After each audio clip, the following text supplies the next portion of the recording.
Una lucha por restaurar su memoria, por limpiar su nombre y su recuerdo. Así lo sienten los amigos del ingeniero Jorge Tocornal, quien falleció a la espera de que la segunda sala de la Corte Suprema confirme 20 años después su inocencia.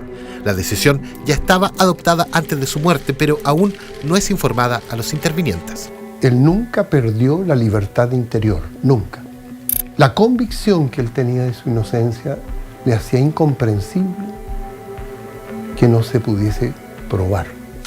En 2005, el caso de Jorge Tocornal fue una prueba de fuego en el marco de la reforma al sistema procesal penal. Permitiría demostrar la eficacia del Ministerio Público en la persecución de graves delitos de connotación sexual presuntamente cometidos por quien entonces era un importante ejecutivo bancario.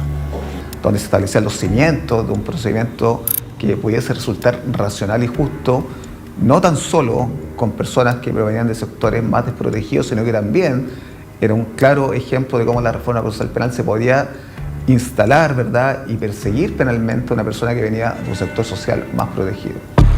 Fue uno de los primeros grandes juicios transmitidos por la televisión. La constante, el imputado no reconocía los hechos. Amo a mis hijos profundamente, que he peleado por ellos desde el día que me separé y necesito que se conozca la verdad, porque con la verdad es la única forma que yo voy a poder encontrarme con ellos en un futuro. Que no se preocupen, porque yo sería incapaz de tocarles un pelo, porque nunca lo he hecho. Porque si me llego a topar con ellos, lo único que voy a hacer es tratar de darle un beso y un abrazo.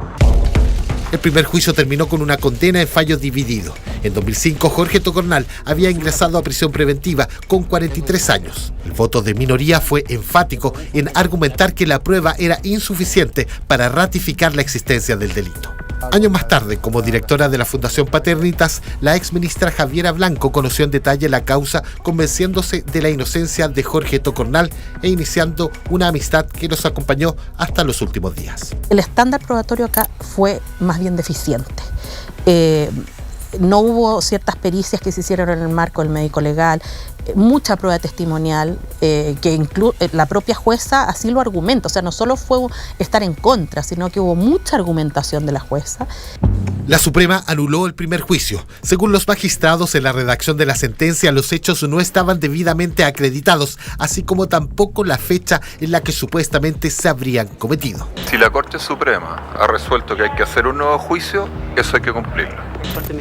En el segundo proceso, realizado ante 3 nuevos jueces, nuevamente no quedó claro cuándo supuestamente ocurrieron los hechos. Si la condena por los delitos de violación reiterada de la persona de Jorge ATP, cometido en fecha no determinada entre los meses de julio y octubre del año 2005, pero aún así se le condenó por el delito de violación del mayor de sus hijos y por obligarlos a realizar actos de connotación sexual. Nuevamente por voto dividido, ya una pena 2 años mayor que la primera condena. Yo soy como una leona con mis cachorros y yo voy a pelear hasta el final porque se haga justicia, porque ellos puedan de una vez por todas cerrar este capítulo que ha sido un calvario para ellos, para mí como mamá. El calvario estaba lejos de terminar para todos los intervinientes. Jorge Tocornal tras las rejas, encerrado por un delito que aseguraba jamás haber cometido. Incluso nunca estuvo dispuesto a aceptar beneficios carcelarios si implicaban con ello reconocer su culpabilidad. Y si algún día esta olla se logra destapar, porque insisto, las cosas no están absolutamente cerradas. Sí, están bastante complicadas, pero no absolutamente cerradas. Yo voy a luchar por ello siempre. Él ya había cumplido absolutamente su condena, incluso rechazando 2 veces su libertad condicional, con el propósito, ¿cierto?, de siempre mantener intacta su versión de inocencia. Fue así como pasaron los años y el caso quedó en el olvido público. En 2015, por primera vez, Tocornal solicitó la revisión de la causa. Esperaba que los avances en psicología permitieran reevaluar la declaración de sus hijos, pero la Corte Suprema rechazó la solicitud. Aún así, no perdió las esperanzas. Nunca me había encontrado con una persona, me ha tocado conocer casos similares, que tuviese una visión tan consistente desde el primer día hasta 20 años que lo acompañé viendo esta situación.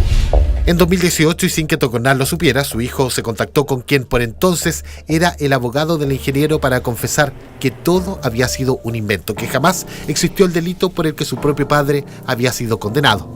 Esto originó la segunda revisión patrocinada por la Defensoría Penal Pública, pero los magistrados no vieron con buenos ojos que la declaración fuese prestada ante un abogado y un notario.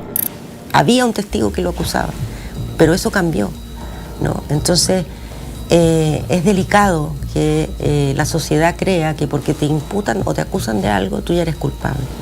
Eso es muy riesgoso. Se adhirieron de cierta forma a la tesis de la madre de los denunciantes, que señalaba que esta retractación se había conseguido con presiones.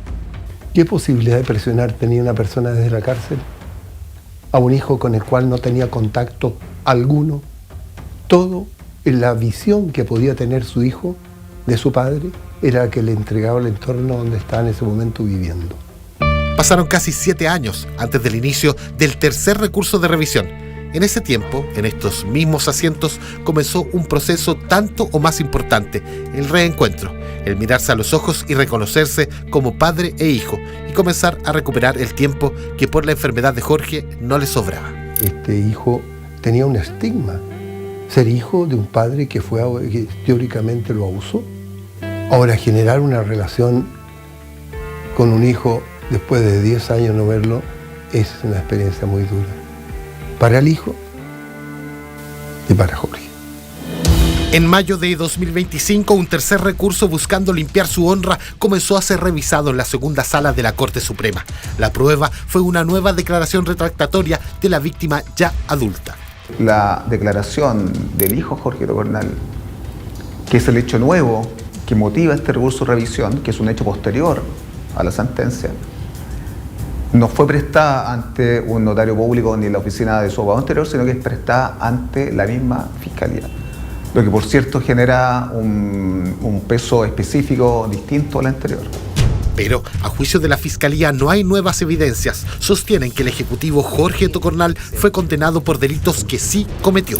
Existen testimonios por parte de las dos víctimas del caso, pero también otro tipo de pruebas, ¿no? Hay una prueba corroborativa, que es, por ejemplo, testimonial, que ha escuchado a las víctimas señalar lo que pasó. Y por otra parte, también en este caso había prueba médica y científica, ¿no? Tanto médico-legal como psicológica. Todos estos antecedentes fueron los que llevaron a dos tribunales distintos a llegar a convicción condenatoria. Fuera de cámara conversamos con Jorge Tocornal, hijo. Por el reciente duelo, no se mostró capacitado para dar una entrevista. Sin embargo, pudimos conocer su declaración ante la Fiscalía, la misma que hoy grita su inocencia con letras, la misma que describe a su padre como un hombre cariñoso y protector de sus hijos. Por miedo, culpé a mi papá. Luego de enterarme que mi papá se fue preso, algo se congeló dentro mío.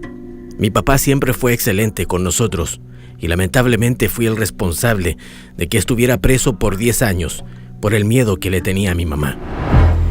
La madre de Jorge también envió documentos a la Corte Suprema, insiste en la presión tras la retractación y otros donde intenta desacreditar la credibilidad de su propio hijo. Intentamos tomar contacto con Carolina Peche de distintas maneras, pero no fue posible contar con su versión para este reportaje.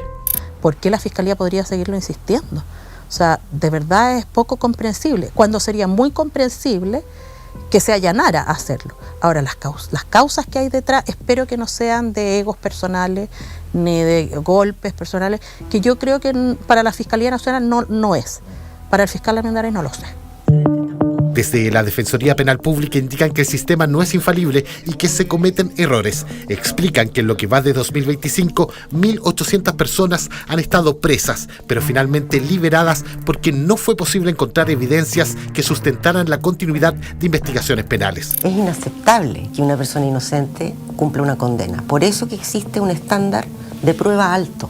Yo creo que en el caso del señor Tocornal, lamentablemente, no alcanzó a haber una reparación propiamente tal, porque él ya falleció. Y nosotros tenemos muchos casos en los que esto ocurre. Jorge Tocornal nunca pudo ver su nombre limpio. Aquejado de un tumor maligno, falleció a fines de septiembre pasado a los 63 años. La decisión de aceptar o rechazar la revisión ya fue tomada por la segunda sala de la Corte Suprema. Por lo tanto, si suprimimos esa prueba y ponderamos la prueba hoy día de un joven de 30 años, una persona adulta, profesional, absolutamente responsable, a quien da cuenta, ¿cierto?, de esta nueva versión que se contrasta con la versión donde condenan a su padre, efectivamente acá nosotros al menos insistimos que hay muchas dudas razonables, pero al menos esta defensa siempre sostuvo que existía la certeza de la inocencia de Jorge Cornal.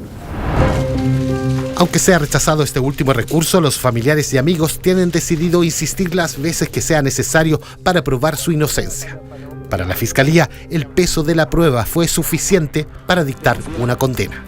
2 décadas después, la justicia tendrá la última palabra.